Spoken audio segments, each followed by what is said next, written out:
एक बार एक बहुत ही दुखी व्यक्ति एक महात्मा के पास आकर कहता है, मैं अपने जीवन से बहुत दुखी हूँ। मैं अपनी बीवी, बच्चों और अपने परिवार को भी खुश नहीं रख सकता। मैं अपने लिए भी कुछ नहीं कर पा रहा। कभी कभी तो मुझे अपनी जिंदगी को खत्म कर देने के भी ख्याल आते हैं। आप इतनी साधनाएं करते हैं, इतनी तपस्या करते हैं, क्या आप मुझे कोई ऐसा मार्ग बता सकते हैं जिससे मैं अपने बुरे वक्त से बाहर आ सकूं? मेरा बहुत बुरा समय चल रहा है। Buddha story on mentality. 2 वक्त की रोटी का इंतजाम करना भी मेरे लिए बहुत मुश्किल हो गया है। अब आप ही बताइए कि ऐसे वक्त में मैं जिंदा रहूं तो कैसे रहूं? कैसे अपने परिवार को खुश रहूं? कृपया करके कोई साधारण सा तरीका बताने की अनुकंपा करें ताकि मैं आसानी से समझ सकूं, क्योंकि मैं बहुत पढ़ा लिखा नहीं हूं। अगर आप बड़ी बड़ी ज्ञान की बातें करेंगे तो शायद मैं कभी समझ भी नहीं पाऊंगा। ये सुनकर महात्मा ने मुस्कुराते हुए कहा कि तुम एक काम कर सकते हो मेरा। उसने सामने की तरफ इशारा करते हुए कहा कि उस ऊंची पहाड़ी पर एक मंदिर है और उस मंदिर के पास चींटियां का एक घर है जहां पर हजारों चींटियां रहती हैं। तुम्हें सुनने में बड़ा अजीब लगेगा, लेकिन वो चींटियां उस मंदिर की जमीन को खराब कर देती है। उस मिट्टी की उपजाऊ शक्ति वो खत्म कर देती है, जिसके कारण वहां पर कोई भी पेड़ या कोई भी घास पनप नहीं पाती है। तुम मेरा एक काम करो, उसके बाद मैं तुम्हें तुम्हारे सवालों के जवाब दूंगा। तुम 7 दिन तक रोज उस पहाड़ी पर जाओ और उस चींटियां के घर को तहस नहस कर दो, उसको तोड़ दो। जब भी तुम्हें कोई चींटियों का घर दिखे मंदिर के आसपास तो उसे वहीं पे तहस नहस कर देना। लेकिन याद रहे, घर को तोड़ने में कोई भी चींटी मरने नहीं चाहिए। इस बात को समझने का प्रयास करते हुए वो युवक वहां से चला गया। शायद उसको कुछ समझ में नहीं आया था कि महात्मा जी ऐसा क्यों करवा रहे हैं। वो तो उन चिड़ियों पर अन्याय कर रहे हैं, उनका घर तुड़वा रहे हैं, उन्हें नुकसान पहुंचा रहे हैं। आखिर कौन महात्मा ऐसा करेगा? लेकिन फिर भी उस महात्मा की बात मानते हुए वो अगले दिन से ही पहाड़ी पर जाना शुरू कर देता है। जब वो पहले दिन पहाड़ी पर पहुंचता है तो देखता है कि बहुत सारी चींटियां अपना खाना जुटाने में लगी हुई है। सारी चींटियां कतार से चल रही थी और अनाज के छोटे छोटे कण उठाकर अपने घर में जमा करती जा रही थी। ये देखकर पहले तो उस युवक का मन कमजोर पड़ गया। उसने सोचा कि ये इतनी मेहनत करके अपना घर भर रही है और मैं इनके घर को तबाह कर दूंगा तो इनको कितना बुरा लगेगा। लेकिन फिर उसने उस महात्मा की बात याद करते हुए उस घर को तोड़ना शुरू कर दिया। जल्द ही चींटियों में हाहाकार मच गया। वो इधर उधर दौड़ने लगी। अभी तक जो कतार में चल रही थी अब वो बिखर गई और इधर उधर अपनी जान बचाने के लिए भागने लगी। थोड़ी देर में घर टूट गया और सारी चींटियां इधर उधर छुपने के लिए भाग चुकी थी। ये करने के बाद वो युवक दुखी मन से वापस अपने घर पर लौट आया। उसका मन परेशान था, दुखी था, पश्चाताप से भरा हुआ था। फिर उसने अपने बिस्तर में रात में लेटे लेटे ही सोचा कि अब तो उन चींटियों का घर तबाह हो चुका है। अब वह वापस जाने से क्या प्रयोजन है? अब क्या फायदा होगा? क्योंकि चींटियों का घर तहस नहस करने के लिए महात्मा जी ने कहा था, जो मैं कर चुका हूँ।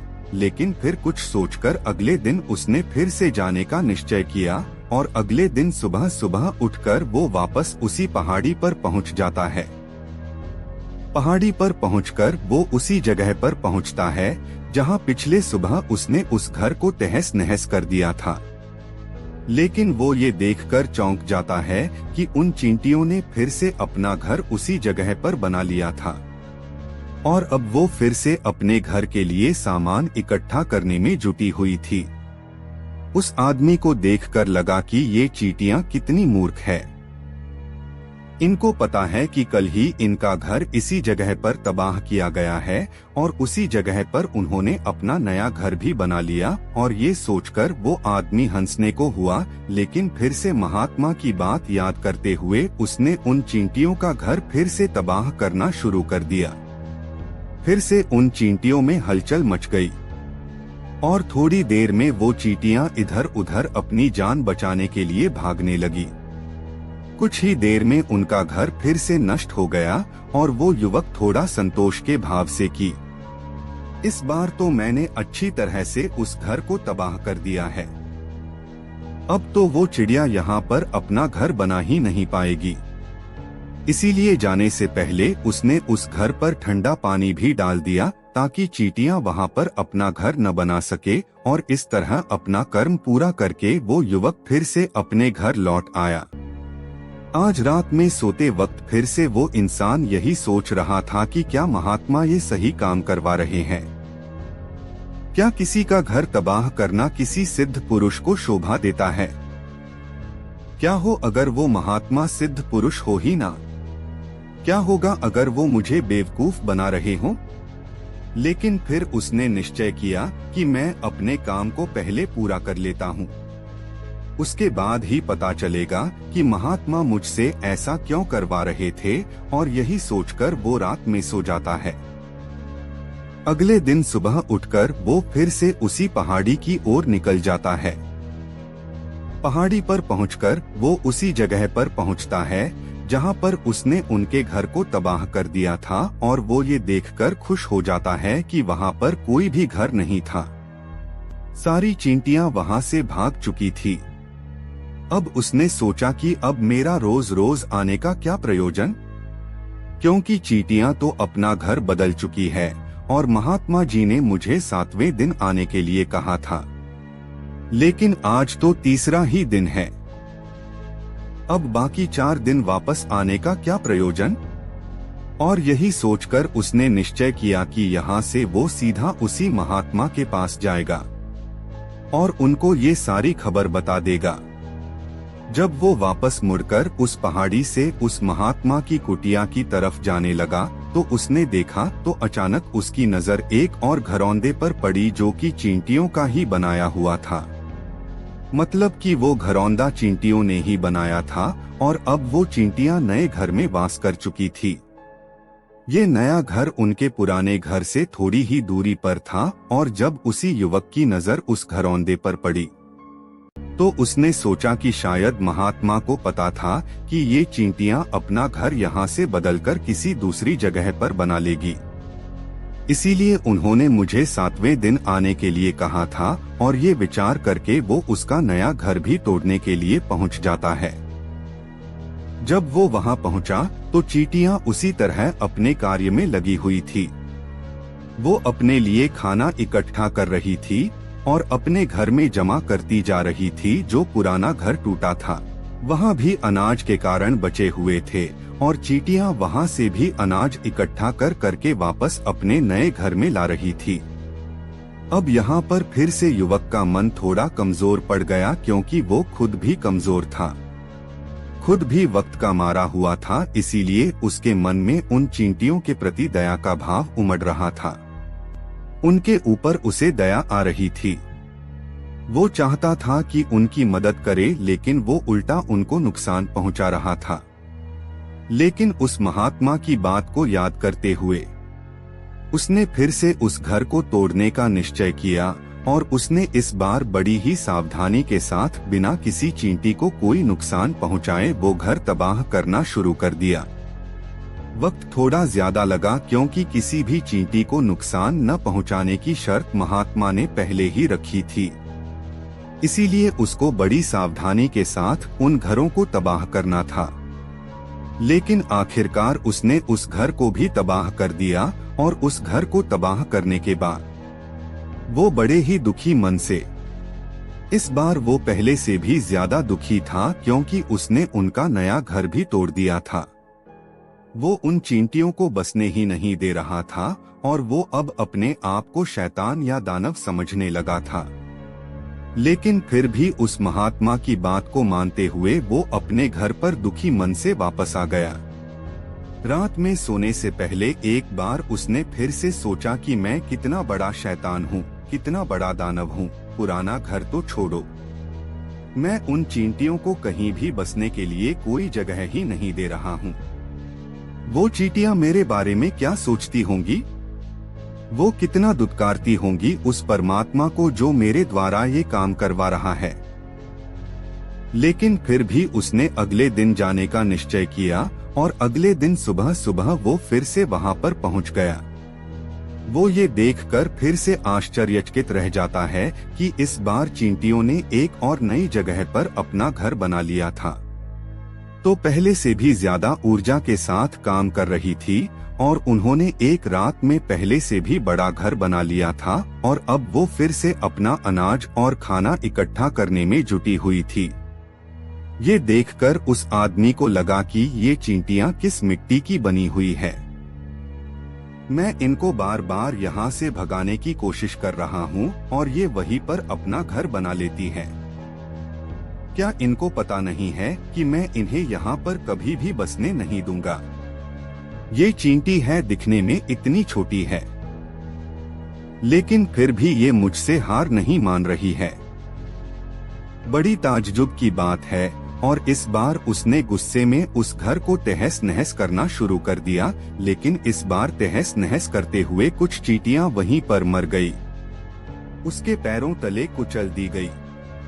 कुचलने के बाद जब वो अपने अहंकार से बाहर आया तो उसने देखा कि गुस्से में उसने उन चींटियों को कितनी क्षति पहुंचा दी है। उसका मन पश्चाताप से भर गया और वो रोता हुआ अपने घर की तरफ बढ़ गया। रात में सोते वक्त उसने सोचा कि मैं उन चींटियों पर बहुत ज्यादा अत्याचार कर रहा हूँ, अब इससे ज्यादा अत्याचार में नहीं कर पाऊंगा, और यही सोचकर वो अगले दिन उन चींटियों के लिए अपने घर से थोड़ा आटा लेकर उसी पहाड़ी पर पहुंच जाता है। आज उसके मन में उन चींटियों के प्रति श्रद्धा का भाव था, दया का भाव था। आज वो उनकी मदद करना चाहता था और जब वो वहां पर पहुंचा तो चींटियां फिर से अपने नए घर को बनाने में जुटी हुई थी। उसने बड़ी ही करुणा के साथ उन चींटियों को अपना लाया हुआ आटा खिलाया और अगले 3 दिनों तक वो ऐसा ही करता रहा। वो रोज सुबह जाता और उन चींटियों को अपने हाथों से आटा खिलाता। 7 दिन के बाद वो युवक उस महात्मा के पास पहुंचकर हाथ जोड़कर बोलता है कि हे महात्मा जी, मुझे माफ कर देना। मैंने उन चींटियों का घर तबाह करने के लिए बहुत कोशिश की। मैंने उनका घर तबाह किया भी, 1 बार नहीं 4 बार मैंने उनका घर तोड़ा।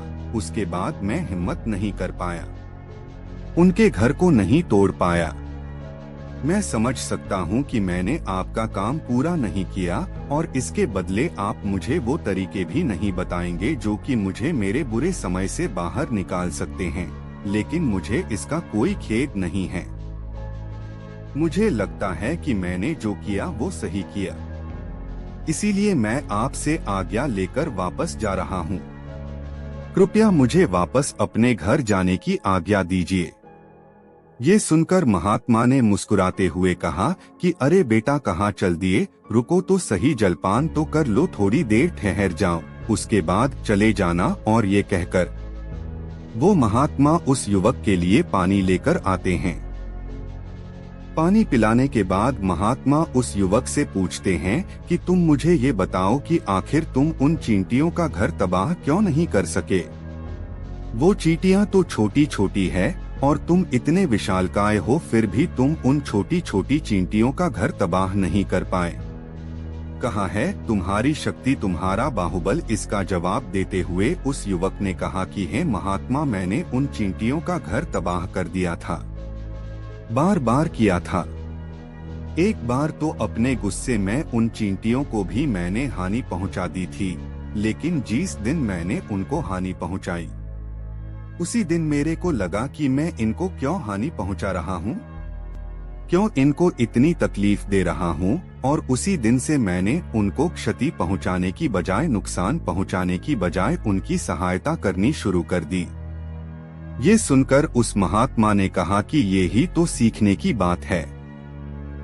एक छोटी सी चींटी हमें जीवन का संदेश दे जाती है। मैंने तुम्हें उन चींटियों का घर तबाह करने के लिए नहीं भेजा था। मैंने तुम्हें भेजा था ताकि तुम उन चींटियों से कुछ सीख ले सको। तुम्हें क्या सीख मिली उन चींटियों से, क्या मुझे बता सकते हो? ये सुनकर उस युवक ने पूरी कहानी बयां कर दी। पूरी कहानी सुनने के बाद महात्मा ने मुस्कुराते हुए कहा कि बेटा, पहली सीख जो इन चींटियों से लेने की थी वो ये थी कि तुमने कितनी ही बार उनके घर को तोड़ने की कोशिश की, कितनी ही बार प्रयास किया कि उनका घर तबाह हो जाए, लेकिन वो हर बार अपना नया घर बना लेती थी। उन्होंने कभी भी हार नहीं मानी। अगर वो हार मान लेती तो वो चींटियां तुम्हें वहां पर नहीं मिलती। जीवन कार्यशीलता का नाम है, कर्मशीलता का नाम है, लेकिन हम मनुष्य एक दो बार हार मिलने पर ही टूट जाते हैं, हताश हो जाते हैं और फिर जीवन में प्रयास ही नहीं करते। और कुछ लोग तो अपनी जिंदगी को खत्म करने पर उतारू हो जाते हैं। लेकिन जानवरों में तुमने एक बात देखी होगी कि वो अपना जीवन खुद से, स्वयं से कभी खत्म कर ही नहीं सकते हैं। तुमने कभी नहीं सुना होगा कि किसी जानवर ने आत्महत्या कर ली, चाहे वो जानवर कितना ही भूखा क्यों ना हो, कितना ही दुखी क्यों ना हो, लेकिन वह अपने जीवन के लिए हमेशा संघर्ष करता रहता है। लेकिन वहीं पर दूसरी तरफ हम मनुष्य एक दो बार हताश होने पर ही अपना जीवन खत्म कर लेते हैं। जीवन तो कर्मशीलता है, कर्म करने का नाम है जीवन, और मृत्यु आखिरी विश्राम है, परम विश्राम है। इसीलिए मृत्यु से पहले कर्म करना कभी मत छोड़ना, क्योंकि मृत्यु के बाद तो तुम परम विश्राम में चले ही जाओगे। तो उससे पहले कर्म करना क्यों छोड़ रहे हो? क्यों हताश हो रहे हो? अगर तुम्हारा एक घर टूट गया है तो दूसरा घर बनाने का प्रयास करो, कोशिश करो, और कोशिश करने वालों की कभी हार नहीं होती। ये तुम उन चींटियों से देख चुके हो। देखने में तुमसे कितनी छोटी है वो चींटियां और तुम इतने बड़े हो, लेकिन उनका मन तुम्हारे मन से इतना बड़ा है, इतना विशाल है, इतना दृढ़ संकल्प ही है कि इतनी बार घर टूटने पर भी उन चींटियों ने कभी हार नहीं मानी। दूसरी सीखी यहाँ से लेने की थी, वो ये थी कि जब भी हमारे ऊपर बुरा समय आता है, हमें लगता है कि ये समय कभी नहीं जाएगा, ये समय मेरे जीवन को बर्बाद कर देगा, मुझे कभी नहीं जीने देगा, और अपने इन्हीं ख्यालों से, अपने इन्हीं विचारों से, जिनका असलियत में कोई भी अस्तित्व नहीं है, वो सिर्फ विचार है, और वही विचार हमारे मन को दुखी कर देते हैं और इसीलिए हम प्रयास करना भी छोड़ देते हैं। लेकिन तुम खुद सोचो कि बार बार प्रकृति हमें क्षति पहुंचाएगी, नुकसान पहुंचाएगी, लेकिन कब तक पहुंचाएगी? अगर हम बार बार फिर से उठ के फिर से नया प्रयास करते रहेंगे तो प्रकृति भी हमारे सामने घुटने टेक देगी, और वो भी एक दिन हमारे ऊपर दयावान हो जाएगी, कृपालु हो जाएगी, और वो हमें सब कुछ देने लगेगी जिसकी हमने कभी कामना की थी। तुमने खुद देखा कि तुम उन चींटियों को तबाह करने के लिए पहुंचे थे, लेकिन बाद में तुम ही उन चिड़ियों को अनाज और आटा देने लगे। तुम ही उन पर कृपालु हो गए। क्यों हुए? क्योंकि तुमने देखा कि वो चींटियां हार ही नहीं मान रही है। इसी तरह अगर तुम भी अपने जीवन में कभी हार नहीं मानोगे तो एक ना एक दिन ये प्रकृति तुम्हें वो सब कुछ देगी जो तुम अपने जीवन में पाना चाहते थे। इसीलिए दो सीख याद रखना, कर्मशीलता कार्य करते जाना, और दूसरा कि एक ना एक दिन प्रकृति तुम्हारी उस कर्म का परिणाम तुम्हें जरूर देगी।